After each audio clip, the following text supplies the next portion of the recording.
Alright, so for this, we're going to run through and get our character to interact with the world a little bit more. So right now, where we had left off was that our character could run around and you could walk up these stairs just as normal. But I'm not seeing any difference within his feet or anything like that. Like, I want his feet to offset themselves whenever he's standing on stairs or something like that. So that's what we're going to be doing for here. So one of the things, if you ever want to look into like any of the examples of like where I ended up going with this or where I started from, you can easily go within the editor, search for help, and you just go IK foot. And one of the first things it gives you within the documentation, and again, is off the content example. And again, I meant to say is that you can go into the content example project folder and you can download it and you can look into this scene to see how exactly they set this up. Now, and it just kind of runs through how they blueprinted it and everything like that. We're going to be doing a lot of the same stuff here, but we're going to set it up to be a little bit different because I found out that when this scene in this scene, these characters are only animating a jumping jack animation. This one's the standard, it has no IK offset, it goes through the floor, and this one does not because his feet actually offset themselves, which is what we're going to do. But the problem I ended up finding with this is that in this example, it was great they provided it, but the character's capsule was actually like preventing the feet to work on our end. For this one, it works fine because that capsule only encompasses the bottom step here, but his feet leave the capsule, the perimeter of that capsule, so they can actually offset themselves in the world. So we're going to set something up for that as well to handle that kind of solution. So anyways, let's start off by doing a couple things. We're going to need some numbers to drive what our animation blueprint is going to have to do. So we'll do that first by going to his blueprint, and we're going to be needing to use event ticks to drive these values, since these are going to be line traces coming from the bottom of his feet. And well, in order to do that, we're going to need a function that's going to handle a lot of that logic. So first thing we could do is we can create a new function, and let's call this one the IK foot trace.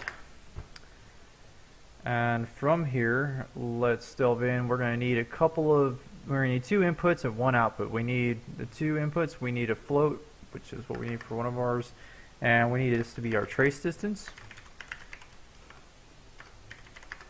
And for our bottom one, we are going to need this to be our socket. That's going to be our location where our trace distance is going to start. So let's call this one socket. And for our output, we need a new float, and this one's going to be our IK offset. Now what this is basically saying where exactly is the foot supposed to end up. That's where this is being handled. So I'm not going to connect that just now. I'm going to leave the output right above here, and I'm going to be setting up some of the logic within here in just a minute. We need a couple of variables that are actually going to need to add influence in here. So let's go back to our event graph. Let's bring in our IK foot trace function we just made. And for this, let's take our trace distance. Let's promote this to a variable. And I'm going to call this one the IK trace distance. And for our socket, we are going to need two different sockets that are going to be driven this, because these are sockets that are going to be attached to the skeleton, our character's skeleton to his feet. So let's promote this to a variable. I'm going to call this one the right foot socket. And I can't really see what's going on there. Let's promote this one more time. And I'm going to call this one the left foot socket. Okay. So what we've done so far is this. We've set up our function that's going to handle the logic. We have our variables that we've actually created to have the names of our sockets that are going to hold the starting location for our foot IK tracing. And we're going to need two of these, one for the left foot and one for the right foot. So, okay. Let's go into our function graph. Let's actually connect an input into our IK foot tracing. So holding S down, I can click in my graph and bring in a sequence. Holding down control, I can grab this pin and bring it into then 0. Connect these up, bring the then 1 into IK foot trace. And let's do a little bit of logic within our function graph now. So from here, we need to find out where exactly is our trace going to start. Well, we know we want it to come off of, we only want to base it around our mesh, our skeletal mesh. And off our skeletal mesh, we have a socket that we want to use. So with our mesh, let's get socket location. And with our socket name, it's going to be driven by this. So if we have a right foot socket, this socket name is going to go into here. It's going to find the location of that socket on its foot, and that's going to be what it's going to use. And we need one more location for our end location is going to be, or the location, our base location is going to end from. So it's going to be with our actor itself. So let's get our actor location.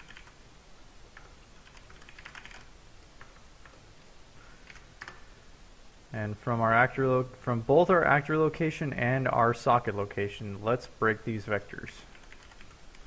Because there's some information that I need and some information that I don't need based on these vectors for their XY values. Now, for our socket location on our foot, I know I need to find out where's the X and the Y location in the world of where our sockets are for our feet. I don't need the Z-axis because what we're trying to do is we're trying to shoot a trace from the foot down. And for our actor location, we're only really going to be needing the Z-axis because we just need to find out where's the bottom of our foot landing, or where's our trace landing, so we can figure out where to offset our foot for our skeleton. So for this, let's grab our Z, and I need to do a difference offset from where the foot is and where the bottom of it should go. So let's minus this float and a float. I'm going to drag that below to be the actual overall value where this is. And for this value, let's drag it to our trace distance. So it's going to find out what the length of our distance is.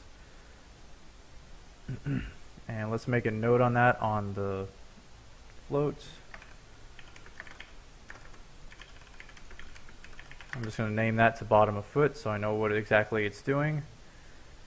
And we need to find out where our start and end of our trace is going to go. So to better show this, let's just bring in a line trace by channel. So we know this is going to, all this information up here is going to be our starting location, all this information down here is going to be our end location. Well, we need to recombine this information to give us our specific spot in the world for this to go. So let's do a make vector. And for our make vector, we want our X and Y to be where the socket is, but we want our Z axis to be where the bottom of the foot is going to be. But not so much this, it's going to be where our actor location is. Let's copy this make vector, and the X and Y I want to be the same of where our socket is, and for our Z axis, let's make that the line trace minus wherever this location of the actor is. So this will be our end point and this will be our start point.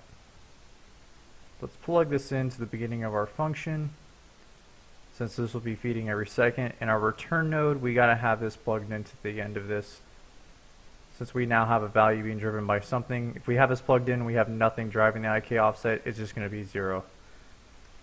So let's do a debug. Let's turn this on for 1 frame. Since we're running this every tick, we don't need to see duration, or else we're going to get a whole bunch of red lines everywhere. We can just run on for 1 frame, so that'll be enough for us to see what's going on. Okay, so actors to ignore. We want to make sure that when these traces are being shot, there's nothing blocking it. Because if our own character is blocking it, then the traces aren't going to go anywhere. I'm going to bring both of this information down below, make a little bit of room here. So the actors to ignore. Now I know I need to find out, I don't want to hit this capsule component whatsoever. Totally ignore it. And let's do a get the owner of this capsule, which should be himself. Let's make this into an array so we can convert that. And that'll ignore our capsule collision component. So that way the trace should just shoot right through it. Now let's go ahead, and we can't test this out just yet in the world because we have no position for our sockets to shoot from. We need information to fill this. So let's delve into our mesh and let's take a look at our skeletal actor and see if he has any sockets on his feet, which I don't believe he does. I don't need to see his animation because if I add these sockets, they're going to be just set really weird. So I'm just going to go to reference pose and get him back to his pose he was binded in for when he got skinned or when he got weight painted. And in his feet, he has no sockets. So let's add those sockets now. Let's go to his left foot. We'll add a socket. And let's go to his right foot and let's add a socket. Now, I don't mind these sockets. I'm going to leave this the way it is. But what if I'm going to use something for, like, I don't know, maybe he has like a different little prop that needs to attach to his leg or something. Or whatnot, but I need this to handle IK, so I'm going to leave this alone right now for these socket names. But I will copy this socket name, because the right socket name, I just got to change the L to an R.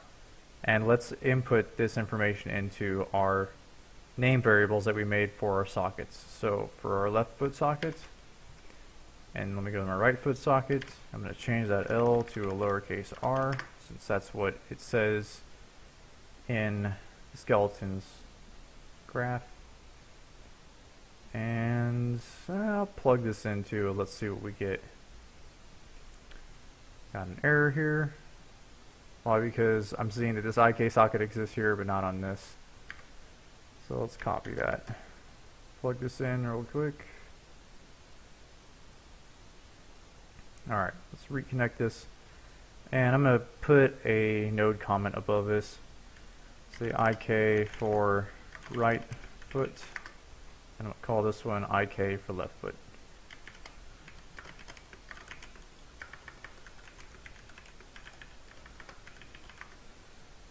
Okay, let's compile it, let's save it so we have our information saved, and let's test this out. Now, I know when I want to debug and like take a look at what's going on, I can see something's already going on, which is awesome.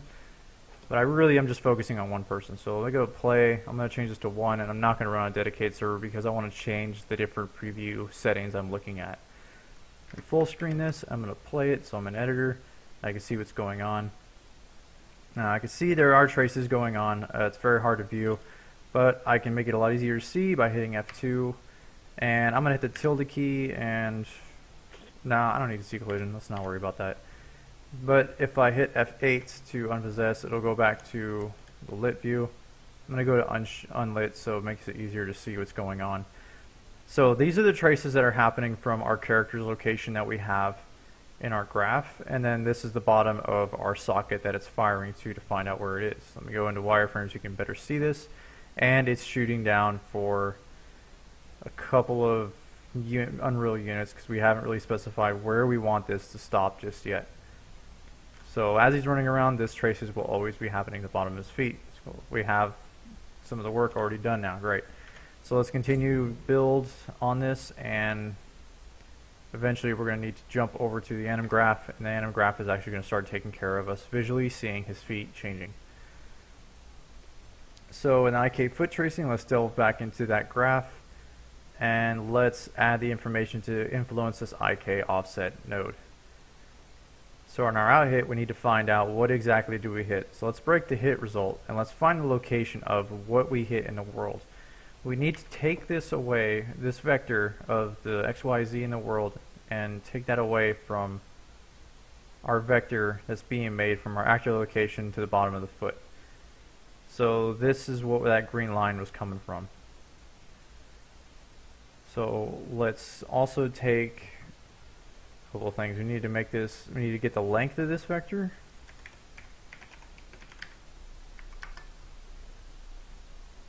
And let's divide it by a scale. So do a divide this float, and let's promote this to a variable, and I'm going to rename this variable scale.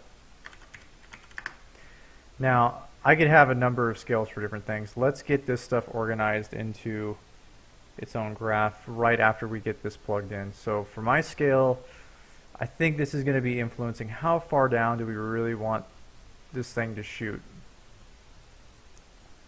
because we don't need it to shoot down forever. But we also need to find out what if we're jumping in the air, Or what if we're not in the ground? This was where we're going to use our return results, and we will use a select float to find out the value we need. So let's do a select, or I'm sorry, select float, and let's have this drive pick A. We don't,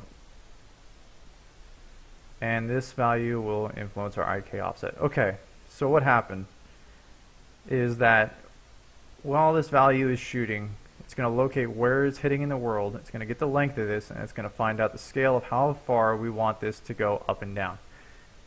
Now, the reason this is I have this in here is because if we don't have anything to limit how far up or how high we want the character's leg to go, his leg will just keep on going up and up and up until it gets to that top point on his pelvis that the accurate location tracing was starting from. I don't want it to be that high, so I'm going to set my scale to around 50, but I gotta compile it really quickly. Let's go about, I don't know, let's start this off with about 100 for right now, so you can better get an idea of what I'm talking about when we plug this in later and start seeing him animate. So what happens is, what if it hits up to the scale of 100? If it's true, if that happens and it's still hitting something, then it's going to set it to 0. So that way then his feet will go back to the starting position of his animation, where they're usually animated from. Okay, so in our animation graph, we should have, our functions are now pretty much done at this point. Now we just need something to interpolate the information of what's going on for our feet to adjust themselves. So we need a couple more variables for this, but let's organize this really quickly before we start adding a whole bunch of variables, and we might end up getting a little confused where all of our stuff is going. So I don't think I have anything called an animation handler in here, which I don't, so let's make a new category for this stuff here. Let's rename this since I spelt this wrong. Okay, so an IK trace distance, let's go with the category, and I'm going to call this one the animation handlers.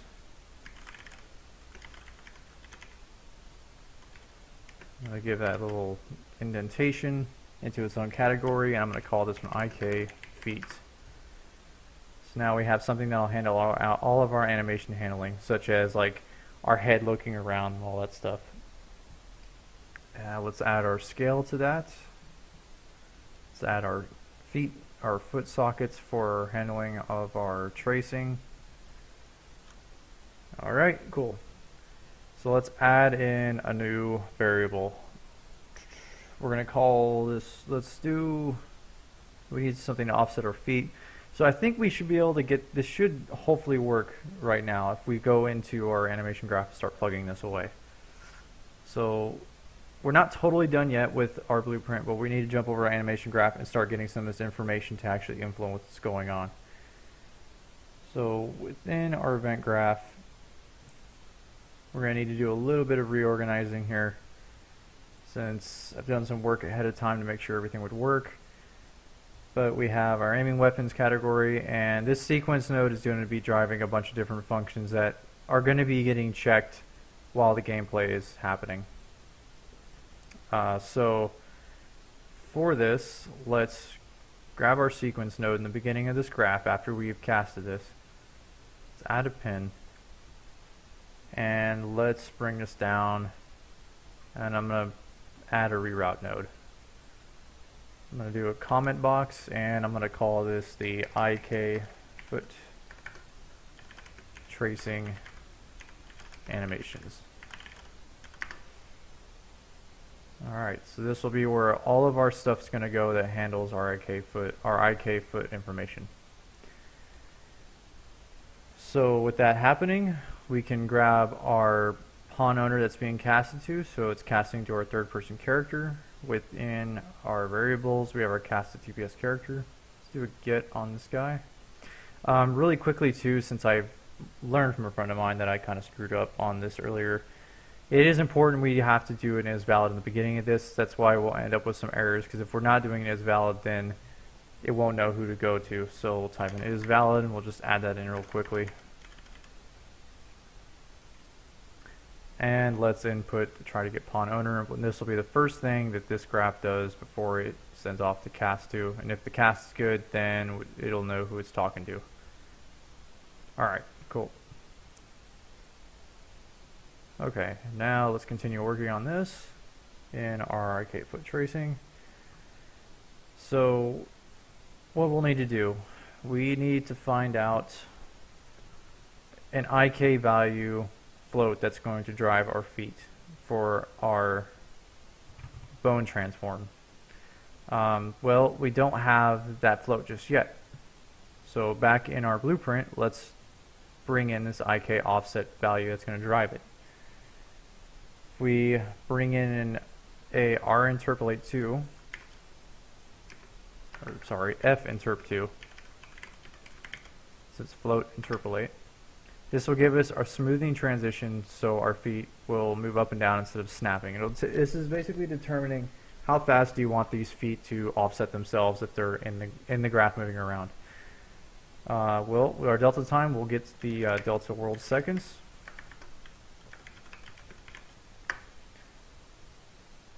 Okay, and then we'll need our IK interp speed, which we have not made. So let's add we're going to add a couple floats here. So let's add 3 new floats. This first one, I'm going to name this the IK offset right foot. This will be in the animation handlers for IK feet. I'm just going to duplicate this so that way it gets the category it's going to be stored in, but I need to change this to left into right, or right into left, my bad. Let's duplicate that one more time, and this one's going to be called our IK interp speed. We'll drive that here. Now the reason why I have an interp speed being driven by a variable instead of just inputting a number is because what if I want a global change to everything? It's easier just to change this one variable in here instead of having to search and find every single value that we changed by entering it manually. Instead, we'll just change it one spot, everything changes all together. And this will, since this is coming from the right foot, this will drive our right foot. And I'm going to give this interpolation speed of about, let's make it pretty quick. Let's compile these new variables in. Let's make this about, I don't know, try 10 for now. See how that looks. Okay, and we need a branch node to say how far up does this leg move. If it's greater than 40, then we don't need to interpolate anymore. Go back to where the starting animation was. So drag this in, and if it's true, then we'll go over and do the IK foot. So let's also do a greater than float. If it's greater than 40, then it becomes false. Or true, my bad. Okay, so that part's done. And this will, then whatever this value is, if it's true, is going to set, the IK offset for the right foot. We are almost done with our blueprint here. So let's copy all this so we know where things go. Plug this into the branch node here. And we're basically doing everything we already had done before. So our target's going to be our IK offset. We don't need the right foot, we need this to be the left foot.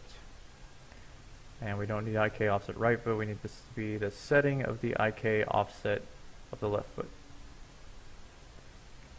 Control drag that down, drag this in, and get rid of that. Cool, so now we have all of our stuff that's going to handle the values for our left foot and for our right foot.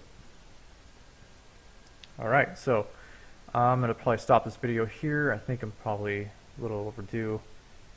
About 24 minutes in. Yeah, so okay, for the next part, we're going to end up setting up all of our values for our animation blueprint.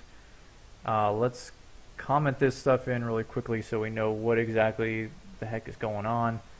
Because I've gone to parts where like I haven't been on a project for a minute and I come back and I get lost at what I'm looking at. So this will be our handling of our IK foot tracing.